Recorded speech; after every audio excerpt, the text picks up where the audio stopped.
آیت کریمہ نمبر 55۔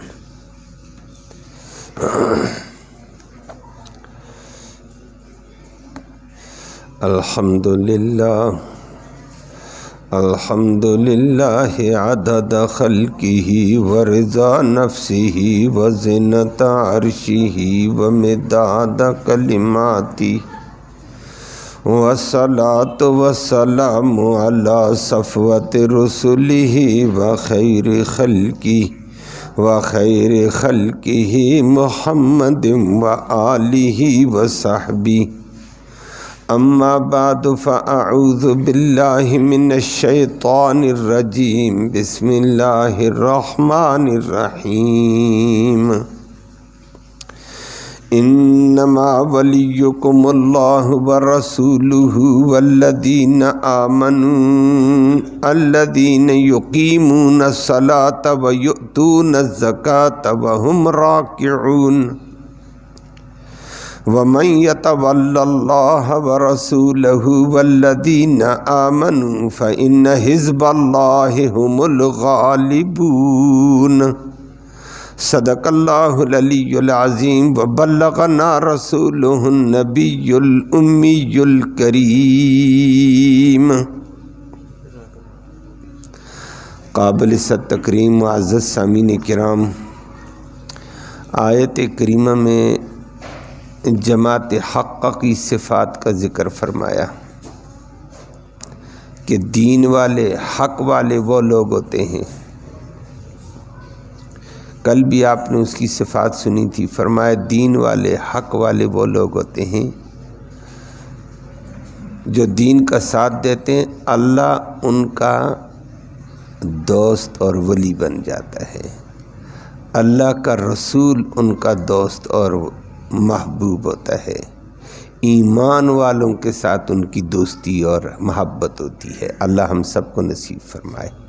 پھر آگے ایمان والوں کا ذکر کیا، کیسے ایمان والے؟ دنیا میں تو سارے کہتے میں مومن، فرمایا وہ ان ایمان والوں کے ساتھ تعلق، محبت، دوستی ہوتی ہے جو نماز کا پورا اہتمام کرتے ہیں، زکوٰۃ کا پورے طور پر ادائیگی کرتے ہیں۔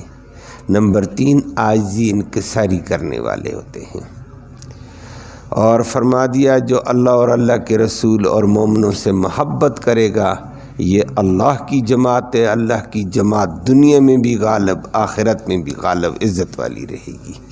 اللہ ہمیں بھی ان میں شمار فرمائے۔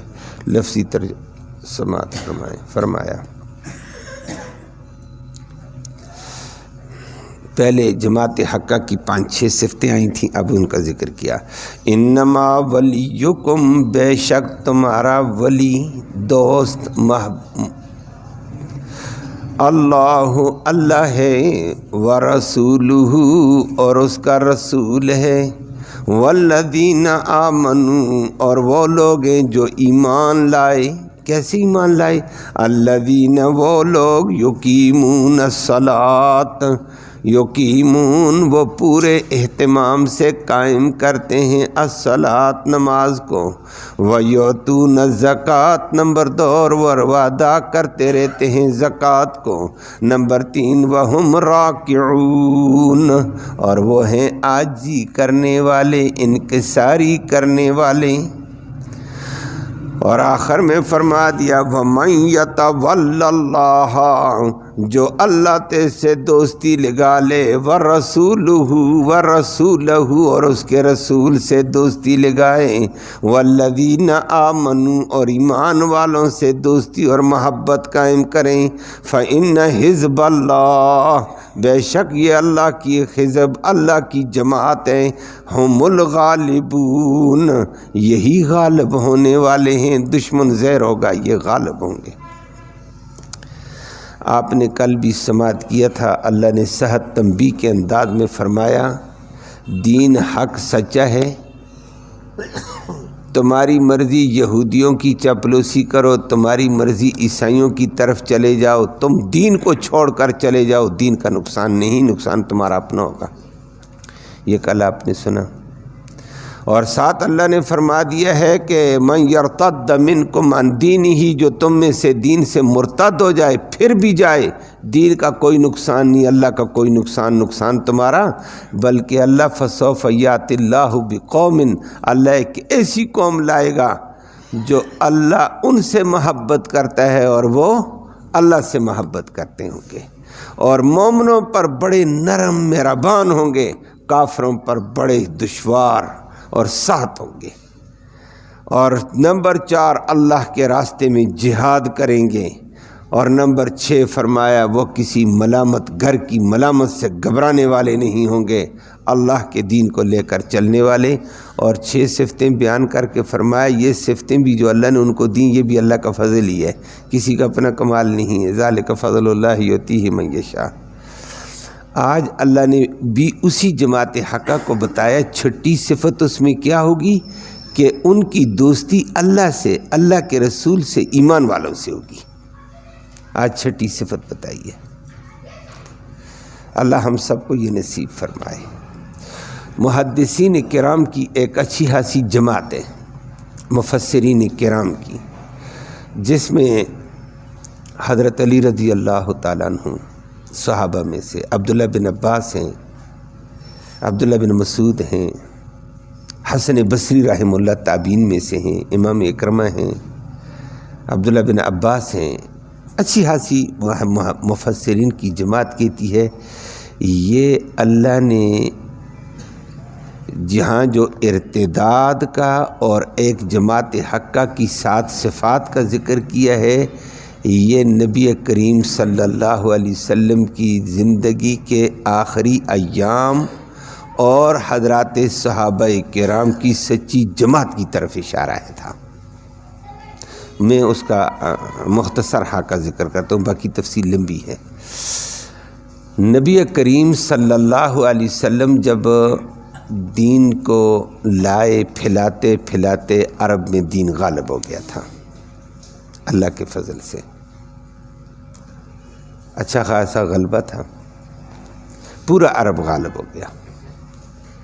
لیکن نبی کی زندگی کے آخری ایام میں سخت ترین 2-3 باطل پرست طبقے فتنے اٹھ گئے تھے۔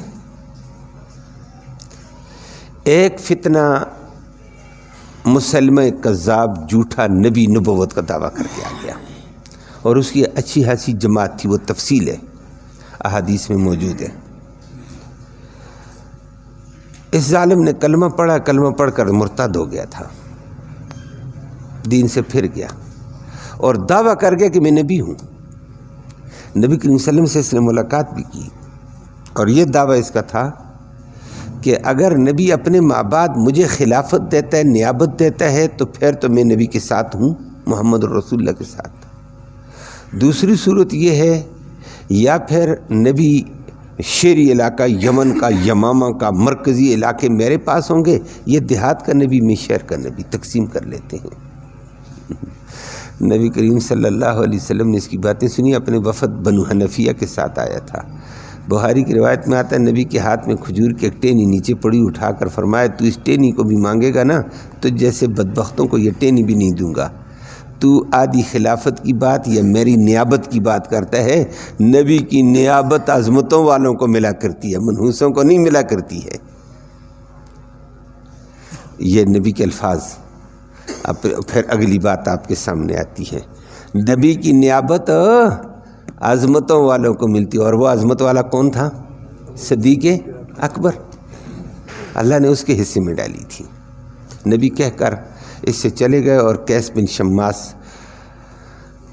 ثابت بن قیس بن شماس بیٹھے ہوئے تھے۔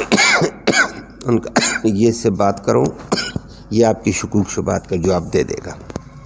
بہرحال ایک فتنہ یہ تھا، اس کا نبی کریم صلی اللہ علیہ وسلم نے قلع کما کرنے کا ارادہ کیا، لیکن ہو نہ سکا۔ نبی کی مرض الوفات میں نبی نے اس مدعی نبوت کے خلاف لشکر بھیجا تھا اسامہ رضی اللہ تعالیٰ کی قیادت میں، کہ مدعی نبوت کو قتل کر دیا جائے۔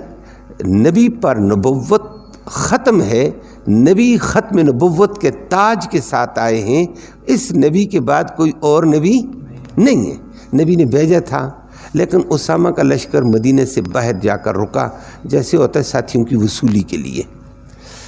نبی کی مرض شدید ہو گئی، پھر جیسے ساتھی تیاری کے لیے جاتے تھے کہ لشکر پیچھے ہو جاتا۔ ابو بکر صدیق نے کہا مجھے اجازت دے دو، میں نبی کو دیکھ کر آ جاؤں۔ وہ ادھر گیا ہوا تھا، دیر ہو گئی۔ عمر نے کہا مجھے اجازت دے دو، میں ہو کر آ جاؤں۔ بس یہ آنے جانے میں لشکر نہیں رہا، نبی کریم صلی اللہ علیہ وسلم فوت ہو گئے تھے، لشکر روانہ نہ ہو سکا۔ لیکن فتنہ اٹھ گیا۔ اب فتنہ جب نبی کی وفات ہوئی تو اس فتنے نے تباہی مچا دی ہے۔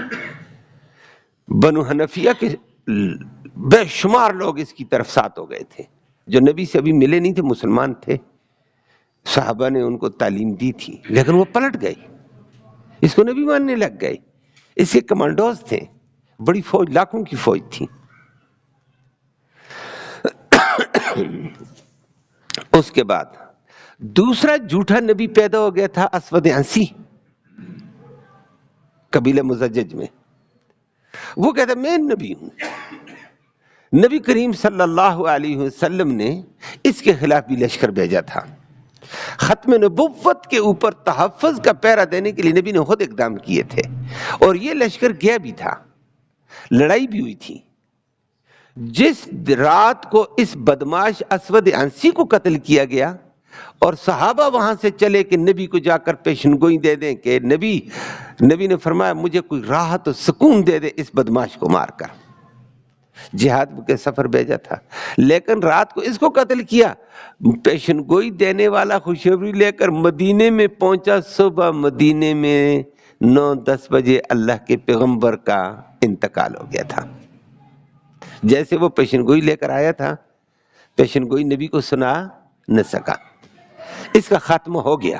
لیکن پیچھے اس کی جماعت بھی ماری گئی، اچھی خاصی، کچھ بھاگ گئی، پھر بعد میں مسلمان بھی ہو گئی۔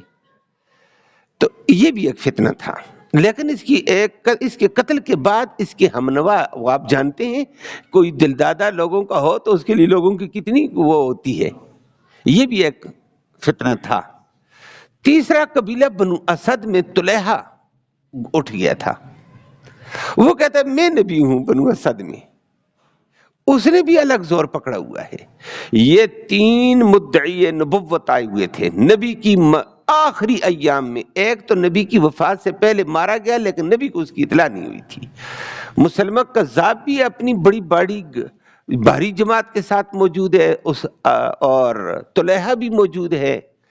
اسی طرح ان لوگوں میں ایک تیسرا طبقہ پیدا ہو گیا تھا، وہ کہنے لگا ہم زکوٰۃ ہی نہیں دیتے ہیں، زکوٰۃ ایک ٹیکس ہے۔ یہ فتنہ بھی پیدا ہو گیا۔ اللہ اکبر۔ اب صحابہ کرام کی اچھے خاصے مرتد ہو گئے لوگ، صحابہ کرام سارے پریشان ہیں۔ پریشانیاں 2 قسم کی ہیں، بڑا غم ٹوٹا ہے، بڑا غم۔ ایک طرف سچے صحابہ کا محبوب دنیا سے گیا ہے، یہ معمولی بات نہیں تھی۔ یہ حقیقی عاشق اور حقیقی محب سے پوچھو، صحابہ سے۔ نبی کا ایک طرف جنازہ پڑا ہوا ہے، صحابہ حواس باہتا ہیں، سرگردان ہیں، ہو کیا گیا ہے۔ دوسری طرف اسلام کے خلاف فتنے اٹھ کھڑے ہوئے ہیں، اب کریں کیا؟ قائد محبوب قائد دنیا سے چلا گیا ہے، اسلام کو سنبھالنے والا چلا گیا، اسلام کو لانے والا چلا گیا، اور اسلام کے خلاف بغاوتیں اٹھ گئی ہیں، فتنے اٹھ گئے ہیں۔ 2 قسم کی پریشانیوں سے صحابہ 2-4 تھے، اور سمجھ نہیں آ پا رہی کریں کیا۔ تھوڑی دیر پہلے میں نے جملہ بولا تھا، وہ جملہ کمال کا فٹ آتا تھا۔ ابو بکر صدیق نبی کے نائب بن کر آئے، دنیا کبھی کبھی کہہ دیتی نبی کا جنازہ تھا تو خلافت کے پیچھے کیا پڑی تھی، یہ تمہیں نہیں سمجھ آتی ہے۔ یہ خلافت ہی تو سنبھالنی تھی، دنیا کو سنبھالنا تھا، اسلام سنبھالنا تھا، اور صحابہ کرام پریشان، کریں کیا۔ ابو بکر صدیق خلیفہ بنے، اور نبی کی وہ بات تھی کہ نبی کا نائب عظمتوں والا بنا کرتا ہے، ابو بکر صدیق بنا، اور ابو بکر صدیق کے سامنے اس کا محبوب وفات، اور فتنوں کے فتنے ہر طرف، اسلام کو خطرہ، اسلامی ریاست کو خطرہ۔ صحابہ سارے ڈگمگا گئے، کمزور ہو گئے۔ ابو بکر صدیق نے کہا میں نے فتنوں کا مقابلہ کرنے ہیں، میں نے مرتدین کا مقابلہ کرنے۔ صحابہ نے کہا کمال کرتے ہو، نبی کی وفات کے بعد ایک بہت بڑی مصیبت آئی ہے، ایک ہمارے اوپر بڑی آفت آئی ہے۔ نمبر 2، ہم اگر اندر ان فتنوں سے ٹکرا جائیں گے، باطل دشمن ہم پہ حملہ آور ہو جائے گا اور ہماری اسلامی حکومت کا تیا پانچا ہو جائے گا، کیا کرتے ہو؟ سارے لوگوں نے اپنی اپنی رائے دی ہے۔ بڑے ابو بکر صدیق نے مشورہ کر کے اب مسجد نبوی میں، اللہ نے اس کو بڑی عظمت دی، اللہ اس پہ کروڑوں رحمتیں کرے۔ اس نے اس عظمت کے دوران سارے صحابہ کی باتیں سنی اور کھڑے ہو کر خطبہ دیا، اور خطبہ اپنی جگہ اس نے یہ بھی کہا، پھر اس نے کہا سنو، ابو بکر بن گیا نائب نبی کا، خلیفہ نبی کا۔ اب ابو بکر کے ہوتے ہوئے نبی کے لائے ہوئے احکام میں، نبی کے لائے ہوئے قانون میں معمولی کمی ہو، ابو بکر زندہ رہنا گوارا نہیں کرتا ہے۔ یہ نیابت مجھے نہیں چاہیے، میں نبی کے لائے ہوئے احکام اور قانون کو نبی کے طریقے پر نافذ کر کے دکھاؤں گا۔ عظیم آدمی تھا نہیں تھا، نیابت کا حق تھا اس کے پاس، وگرنہ عمر جیسے بھی ڈگمگائے ہوئے تھے، علی جیسے بھی حواس باختہ تھے۔ دوسری بات اس نے کی، لوگوں نے کہا باہر سے حملے ہو جائیں گے، یہ ہو جائے گا۔ ابو بکر نے آگے کمال کی بات کی، اس نے کہا خدا کی قسم، سارے انسان، سارے جنات آگے بڑھ کر، سارے شجر درخت، سارے حجر ٹوٹ گرے، اور مدینہ کی عورتیں اور بچے تم کہتے پامال ہو جائیں پامال، میں نبی کے لائے ہوئے دین کو اسی شکل میں نافذ کر کے دکھاؤں گا۔ میں اپنی جماعت، اپنے خاندان کو قربان کر دوں گا، لیکن نبی کے دین میں کمی نہیں آنے دوں گا۔ اور تیسری بات کہہ دی ہے، تم میرا ساتھ نہیں دے رہے ہو، میں نے تم سے مشورہ کر لیا ہے، ابو بکر تنہا اپنی گردن کو لے کر میدان میں اترے گا، میں جانوں میرا رب جانے، میرے رب کا نبی کا دین جانے، میں غالب کر کے دکھاؤں گا یا جان دے دوں گا۔ اور اتنی بات کہہ کہ ابو بکر جلالی لہجے میں ختم کی تقریر اور تلوار لی، چل پڑا، فرمایا دیکھتا ہوں کون آتا ہے میرے سامنے، میں نبی کے دین کو نافذ کر کے دکھاؤں گا۔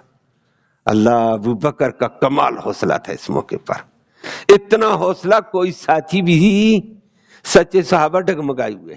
جب صحابہ نے دیکھا ابو بکر ہمارا نائب، ہمارے نبی کا نائب، ہمارا قائد، ہمارا خلیفہ اس انداز میں فیصلہ دے چکا، سارے صحابہ روئے اور توبہ کی، ہماری توبہ ہے، آپ آگے ہیں ہم پیچھے ہیں، اشارہ کرو، جان دینے کو تیار ہے۔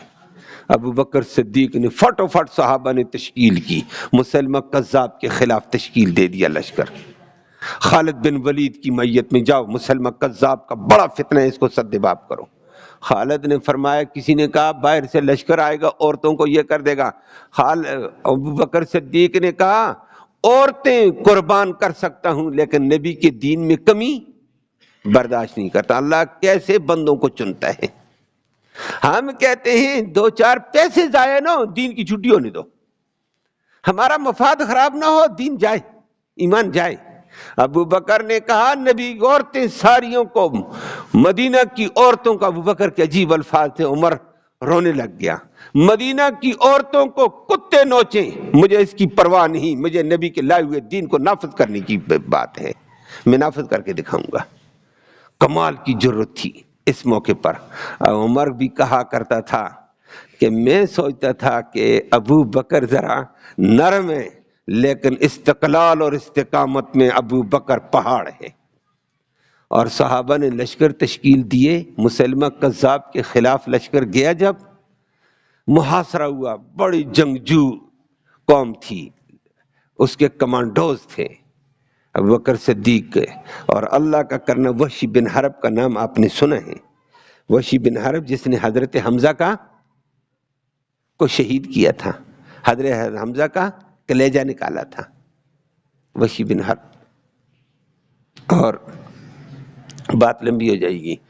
حضرت ہندہ کے کہنے سے، اس وقت ہندہ بھی کافرہ تھی، وحشی بن حرب بھی کافر تھا، وحشی بن حرب بھی مسلمان ہوا، ہندہ بھی بعد میں مسلمان ہو گئی۔ اسلام یہدم ما کان قبل، اسلام پہلے والی سارے گناہوں کو مٹا دیتا ہے۔ اب جو پاگل کبھی کبھی ہندہ کی مثالیں پیش کرتے ہیں، یہ کمینے ہیں۔ دنیا کی آج کی کسی عورت کے ساتھ ہندہ کی تشبیہ دینی حرام ہے۔ ہندہ عظمتوں والی خاتون ہے، ہندہ صحابیہ ہے، ہندہ نبی کے اوپر قربانی دینے والی خاتون ہے، ہندہ نبی کے ساتھ جہاد کرنے والی خاتون عظیم۔ لیکن آج کل ہمارے پاس پاگل ہو، کیا نام ہے پاگل کا، پچھلے دنوں وہ بھی بکواس کر رہا تھا، ہمیں اس سٹیج پہ بیٹھے ہوئے کسی کے نام لینے کی ضرورت نہیں ہوتی ہے کہ فلاں ہندہ کی طرح ہے نا۔ مریم کو کہہ رہا ہے مریم ہندہ ہے، اور مریم ہندہ کے جوتے کے برابر بھی نہیں ہو سکتی ہے۔ اپنی جگہ تمہاری جماعتیں، لیکن ہندہ کی توہین برداشت نہیں ہوگی۔ ہندہ ہندہ تھی، وحشی بن حرب تھا۔ یہ مسلمہ کذاب کے پاس بوڑھا بابا پہنچ گیا۔ اسلام یہ ہے، اسلام عظمت والا ہے، جب سینے میں اتر جائے یہ عظمت دکھاتا ہے۔ وحشی بن حرب بوڑھا بابا کمانڈوزوں کی موجودگی میں مارتا گیا، آگے ہوتا گیا، آگے ہوتا گیا، آگے ہوتا گیا۔ جو کمانڈوزوں کے اندر تھا مسلمہ کذاب جھوٹا نبی، بابا بوڑھا وحشی بن حرب وہاں پہنچ گیا۔ وہاں پہنچ کر اس نے فٹ تیر مارا، وہ لوہے سے سر سے لے کر پاؤں تک تھا، مارا تیر اس کی آنکھ میں لگا، دوسری طرف سے نکال دیا، گرا دیا اس کو گھوڑے سے، قریب گیا دوبارہ مارا۔ بعد میں ایک لڑکی تھی، او چھت کے اوپر تھی مسلمہ کذاب کے محل کے اوپر، اس نے کہا ہوئے ہوئے ہوئے نبی کو مار دیا ایک فلاں صاحب نے، شور کی تھی۔ وحشی بن حرب مار کر کامیاب ہو گیا، اور اس نے وعدہ کیا تھا نبی کے ساتھ اسلام قبول کرتے وقت، کہا اللہ کے نبی میں نے آپ کا دل زخمی کیا، میں آپ کا دل خوش بھی کروں گا، میں نے اسلام کا بڑا آدمی مارا، میں کفر کا بھی بڑا آدمی مار کر دکھاؤں گا۔ اور مسلمہ کذاب اسی نے مارا، یہ دم توڑ گیا، اسود عنسی مارا گیا، طلحہ کا مقابلہ ہوا، منکرین زکوٰۃ کا مقابلہ ہوا، صحابہ کی جماعت آگے بڑھی اور خالص دین کو لے کر دین کو اصلی شکل میں نبی کے طرز پر نافذ کر کے دکھایا۔ اس لیے حضرت علی فرماتے ہیں ان آیتوں میں اشارہ ان ابو بکر اور ابو بکر کے صحابہ ساتھی صحابہ کی طرف تھا، اور ان مرتدین کی طرف تھا کہ یا ایھا الذین آمنوا، ایمان والو، من یرتد منکم عن دینہ، جو تم میں سے دین سے پلٹ جائے، کوئی بات نہیں، نقصان نہیں ہو سکتا ہے، اللہ ایسی جماعت لائے گا یحبہم و یحبونہ۔ یہ ابو بکر صدیق اور نبی کے صحابہ پر فٹ ہوتی ہے کہ وہ اللہ ان سے محبت کرے گا اور وہ اللہ سے محبت کریں گے۔ اذلۃ علی المؤمنین، مومنوں پر بڑے نرم، ابو بکر بڑا نرم اور صحابہ بڑے نرم تھے۔ اعزۃ علی الکافرین، کافروں پر بڑے سخت ہوں گے۔ یجاہدون فی سبیل اللہ، منکرین زکوٰۃ کے ساتھ، مدعین نبوت کے ساتھ یہ جہاد کریں گے، اور دنیا کہے گی اوئے اوئے اوئے اوئے تم نے کیا کر دیا، یہ ہو گیا۔ ولا یخافون لومۃ لائم، یہ کسی ملامت گر کی ملامت سے ڈر بھی محسوس نہیں کریں گے، خطرہ بھی نہیں محسوس کریں گے۔ ان کی یہ 6 صفات ذکر کر کے فرمائیں، یہ صفات اللہ نے دے کر دین کی آبیاری، دین کی خدمت کا کام ان سے لیا۔ ذالک فضل اللہ یؤتیہ من یشاء، یہ بھی اللہ کا فضل تھا جسے دے دیتا ہے، واللہ واسع علیم۔ اور آخر میں فرمایا انما ولیکم اللہ، ان صحابہ کا ولی، دوست، محبوب کون ہے؟ اللہ، ورسولہ، ان کا دوست کون ہے؟ دنیا نہیں، یہود نہیں، نصارہ نہیں، مدعین کذاب بےایمان نہیں، والذین آمنوا، ایمان والے ان کے دوست ہیں۔ اور ساتھ ساتھ فرما دیا ایمان والے تو دنیا ساری کہتی ہے، لیکن فرمایا ایسے ایمان والے نا الذین یقیمون الصلاۃ، نمازوں کا پورا اہتمام کرتے ہیں، ویؤتون الزکوٰۃ، اور زکوٰۃ بھی ادا کرتے ہیں مالی طور پر، وہم راکعون، نیکیاں کر کے، زکاتیں دے کر، صدقے کر کے بھی اکڑ نہیں، ان میں عاجزی ہے۔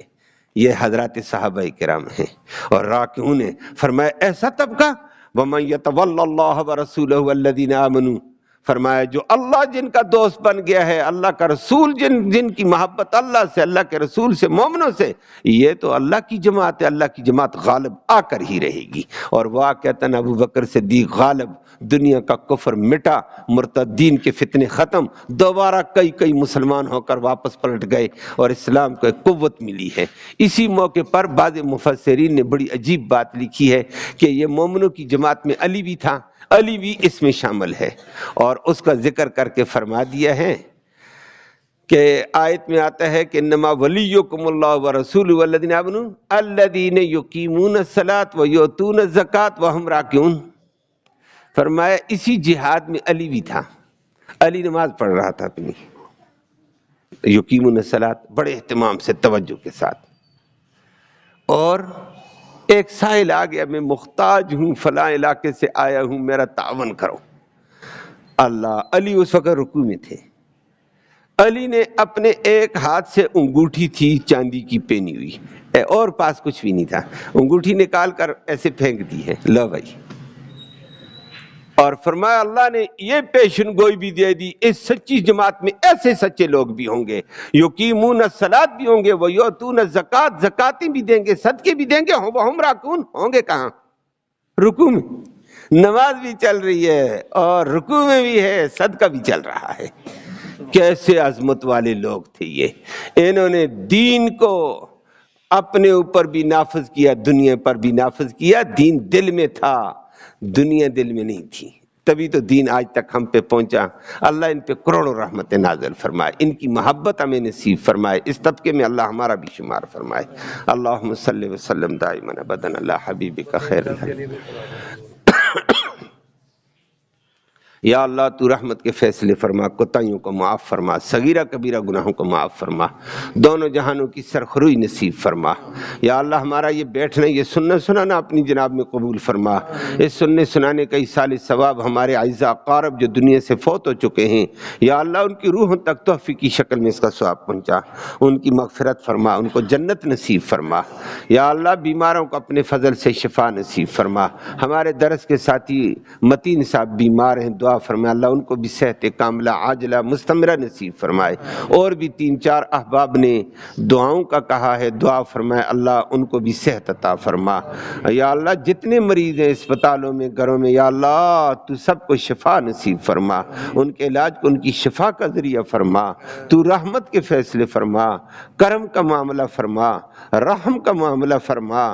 یا اللہ حاضرین مجلس کی نیک مرادیں پوری فرما، نیک ارادوں میں پختگی نصیب فرما، نیک ارادوں کے اندر کامیابیاں نصیب فرما، حلال کی روزی وسعت والی، برکت والی، رحمت والی آسانی سے نصیب فرما، حرام سے ہم سب کو محفوظ فرما، امن و سلامتی نصیب فرما، مرتے وقت کلمہ ایمان نصیب فرما، آخرت میں اس قرآن مقدس کی نبی کریم صلی اللہ علیہ وسلم کی شفاعت نصیب فرما۔